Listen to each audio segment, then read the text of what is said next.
Israeli proxy Donald Trump regime of the USA recently announced a ban on the visa for Palestinian authorities who were planning to visit New York to attend this year's United Nations General Assembly session. This was another example of thugs like Marco Rubio and Donald Trump going out of their way to please their Israeli masters and making the US a laughingstock globally. Trump may want to irritate the world with his daily dose of verbal diarrhea by projecting the US as the hottest country in the world. But the reality is, more and more people are now finding it beneath their dignity to visit this country for as long as these genocidal sociopaths are ruling the country on behalf of terrorists from Tel Aviv. I mean, how do you justify this crazy decision? These bloodthirsty maniacs are prepared to go to any length to serve an illegal settler colony built on the stolen land of Palestinians. Convicted felon Trump and his depraved colleague Rubio have decided to ban the entry of Palestinian delegation despite knowing that this goes against the UN Charter and makes a mockery of a rule-based international order. Why would you want to be a part of an organization that you have zero respect for? If you want to behave like an attacked dog for a rogue regime of a settler colony, then you have no right to remain a part of this organization. The US and Israel should immediately be thrown out of the UN if this international body has any self-respect left. Many rights groups and experts are demanding that the UN shift its annual General Assembly session to Geneva to send a powerful message to thugs like Trump and Rubio. Craig Mukhiber is a former top executive of the United Nations Office for Human Rights. He resigned in the aftermath of Israel's genocidal campaign in Gaza, registering his protest against the United Nations' pathetic role in not being able to stop terrorist Benjamin Netanyahu's genocide of Palestinians. Mukhiber says that there is precedence of the UN moving its session to Geneva in the past. In 1988, when the US banned Yasser Arafat from attending the UNGA session. It can do the same now. This is what he told the Democracy Now! Channel. Talk about who the Palestine delegation is and what it means as Western state after Western state, joining more than 100 others, will recognize a Palestinian state, but the Palestinian officials at the UN will not be allowed to be there. Does this threaten the whole notion of what it means to have a United Nations? Well, Amy, thanks for having me. I mean, first, I have to say that this trend of the denial of visas for Palestinians is just the latest step in what has been an expanding U.S. government trend of effectively importing the racist ideology of the Israeli regime into the laws and policies of the United States. This particular Trump and Rubio policy has been rolled out in three phases. First, barring visas for Palestinians from Gaza, including children horribly wounded by Israeli attacks who are seeking medical treatment in the U.S. But that already an incredible act of cruelty. And then, of course, it later announced that it was barring visas essentially for all Palestinians by denying visas to Palestinian passport holders, whether they're from Gaza or the West Bank or any country in the diaspora. And now, as you say, it is announced that it will deny visas to the Palestinian delegation to the United Nations, including the Palestinian President Mahmoud Abbas and 80 Palestinian delegates who are supposed to be participating in the General Assembly in September. I have to say first, this is a direct breach of the legal obligations of the U.S. under a binding UN headquarters agreement and under the Convention on the Privileges and Immunities of the United Nations. So it's indicative not only of the lawlessness of the Trump administration, but it's also an indication of the unprecedented degree to which the U.S. government has handed the levers of its foreign policy over to the Israeli regime.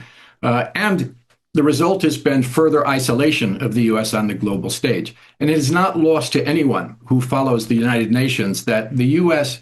is barring the Palestinian delegation from attending the UN General Assembly precisely during a session that will have as its centerpiece the situation in Palestine, the genocide in Gaza, the recognition of Palestinian statehood, as you've said, by a number of new additional delegations, a conference on the two-state solution, And very importantly, in advance of extraordinary action that's expected in the UN General Assembly, when the UN's one-year deadline for Israeli compliance with the demands of the International Court of Justice and the UN General Assembly expires in September, and at which point the UN General Assembly is expected to adopt further measures to hold the Israeli regime accountable. It will not work. The U.S., as you say, has tried this before in 1988 by barring Yasser Arafat. The result of that was for the G8 to move to Geneva in an act of global solidarity that further isolated the U.S. At that time as well. It won't work this time as well. Craig Mukhaber goes a step further. He argues in favor of the deployment of a UN force in Gaza by invoking what is known as United for Peace Resolution, something it did in 1956 during the Suez Crisis. Also known as the UN Emergency Force, Britain, France and Israel had opposed the move then, but the UN had gone ahead to deploy its peacekeeping force in Sinai region between Egypt and Gaza. The force remained there till 1967 until Egypt formally requested the UN to withdraw it. This is the example critics of the UN gave to accuse this body of allowing the Holocaust in Gaza for 23 months. The UN General Assembly could have done the same to stop sick and depraved Israeli terrorists from committing unspeakable savagery in Gaza for such a long time. America's latest action to deny visa to Palestinian officials has provided another opportunity to the UN General Assembly to redeem itself. As I speak, Israeli terrorists have been busy dropping American bombs on the last remaining residential buildings and tents housing hundreds of thousands of displaced Palestinians in Gaza City. The extent of Israeli brutality and barbarism is such that even the BBC, which has been acting as a mouthpiece for the brutal Israeli regime for the last 23 months, even this disgraceful organization was forced to tell the truth, albeit by using neutral terminologies to dilute Israeli crimes. Watch this clip for yourself. Last month, Israel announced its plans to occupy Gaza City in the north of the Gaza Strip. At BBC Verify, we've been analysing satellite images that show how Israeli forces have levelled several neighbourhoods in Gaza City over the past 4 weeks as Israel ramps up its military offensive. We've analysed images like this from the beginning of August, and you can see that areas are already badly destroyed. But just a month on, that destruction is more widespread in areas here as well.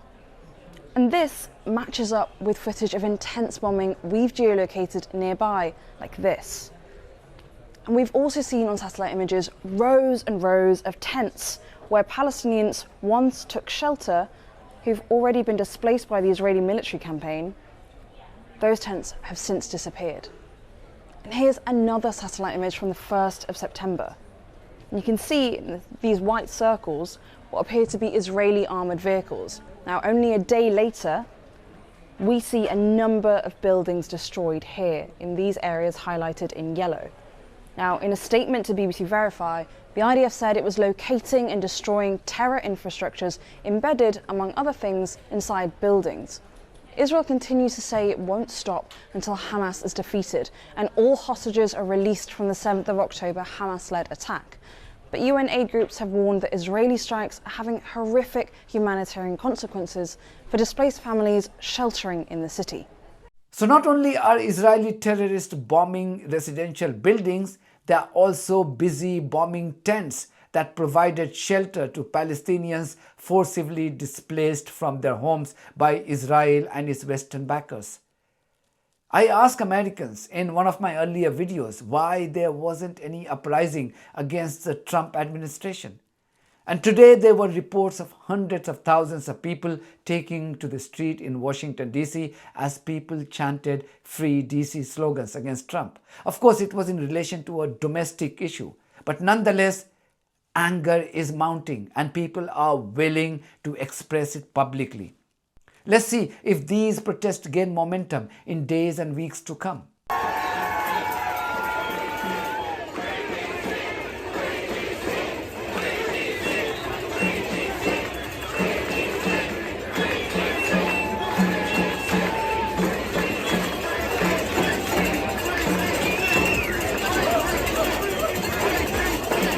What Israelis are doing in Gaza with the help of the US, the UK and the EU has gone beyond the definition of barbarism and war crimes. The world is unlikely to forget these horrific visuals anytime soon. No wonder today's youth, who will likely become tomorrow's prime ministers and presidents, are disgusted by Israel. They hate Israel. They loathe the current regime. And I'm not talking about the young population from Arab countries, Africa or Asia. I'm talking about the youth from the Western world. And this is what is pissing off the likes of Trump, Rubio and their owners in Tel Aviv. Why wouldn't people hate these genocidal maniacs when they are killing the starving population of Gaza every day? These barbarians massacred close to 100 more starving Palestinians today, after first luring them with food. What level of stone-cold sociopath one has to be to showcase such savagery for 23 months? We're not talking about a day, a week, a month. 23 months without any sense of remorse. That is the Western world for you. That's it for me. Thank you very much for your support of this platform and our journalism on buymeacoffee.com and Patreon. If you too think that our journalism is worth supporting, then you too should consider becoming part of it. Details are there in the description of this video. In the meantime, if you haven't subscribed to my channel, please do so, because that's one of the many ways you can support independent journalism. God bless you all.